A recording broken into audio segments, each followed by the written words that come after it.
સુરેન્દ્રનગરની અંદર 60 થી પણ વધારે લોકોને ફૂડ પોઈઝનિંગની અસર થઈ છે। વઢવાણના ગોમટા ગામની આ ઘટના જ્યાં 60 થી વધારે લોકોને ફૂડ પોઈઝનિંગની અસર વર્તાય છે।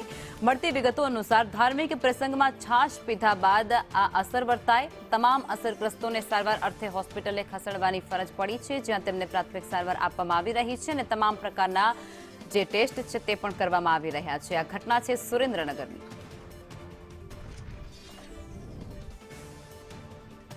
તો અમારી સાથે અમારા સંવાદદાતા શાહરૂખ જોડાઈ ચૂક્યા છે ફોનલાઈન પર વધુ વિગતો આપવા માટે।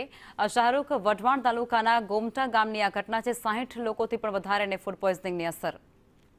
જી જરૂર જણાવી દઉં કે સુરેન્દ્રનગર જિલ્લાના જે વઢવાણ તાલુકાનું જે ગોમટા ગામ આવેલું છે, ત્યાં ધાર્મિક પ્રસંગ હતો ત્યારે મોડી રાત્રે ફૂડ પોઈઝનિંગની અસર થવા પામી છે। જેમાં ખાસ કરીને વાત કરવા જઈએ તો એક ધાર્મિક કાર્યક્રમ હતો, તેમાં છાશ પીવાના કારણે 60 જેટલા લોકોને ફૂડ પોઈઝનિંગ થવાની ઘટના સામે આવી છે। જ્યારે આરોગ્ય વિભાગની ટીમ પણ ત્યાં ઘટના સ્થળ પર પહોંચી હતી। જી શાહરૂખ, આપ જોડાયા અને સંપૂર્ણ વિગતો આપી તે બદલ આપનો આભાર।